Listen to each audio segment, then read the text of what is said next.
Ngayong araw mga Kasoleta Pips, magbabaklas tayo ng ating bendo machine. O diba, maglilinis tayo for today's vlog. Dahil linggo ngayon, linis time mga Kasoleta Pips. O diba, pakita natin kung paano binaklas. So dahil naka-fix yan sa, sa wall, so need natin baklasin dahil nandyan sa likod ang kanyang machine. Dahil maglilinis tayo, kailangan pati yung sa loob mga Kasoleta Pips, lilinisin natin. O diba, sa mga shoutout sa mga may bendo machine dyan, so galiin yung maglinis tulad nito. O diba, baklas tayo for today's video.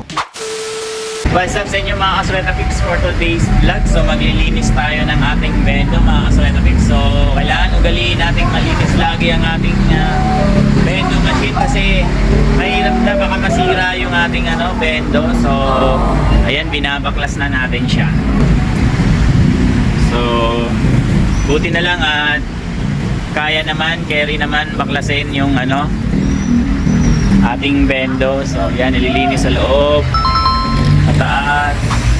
Ayan. So, sa lahat ng parte guys, pati sa likuran. Ayan. Ang mahirap lang dito sa natin pagtanggal, pagbaklas kasi saktuhan lang guys. So yan sa mga merong bendo machine, so kailangan ugaliin nating linisin para ma-maintain yung yung ating bendo machine hindi masira agad.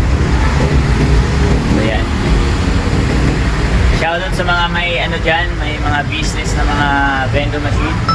So eto, linis tayo guys. At sa mga gustong mag-business mga Kasoleta Pips, gustong mag-avail ng ating Bendo helmet, direct PM lang kayo sa ating FB page sa Bendo Prime. So Bendo Prime powered by bendopro.ph. O diba, ano pang inaantay nyo sa mga gustong magkaroon ng additional income? So mag-PM na kayo sa ating FB page. So direct lang po, direct PM lang po. Legit yan mga Kasoleta Pips. So ano pang inaantay nyo? Mag-PM na kayo.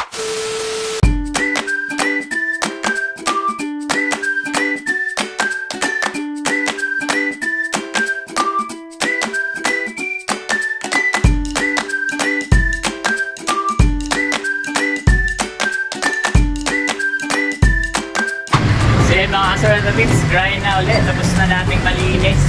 Yan.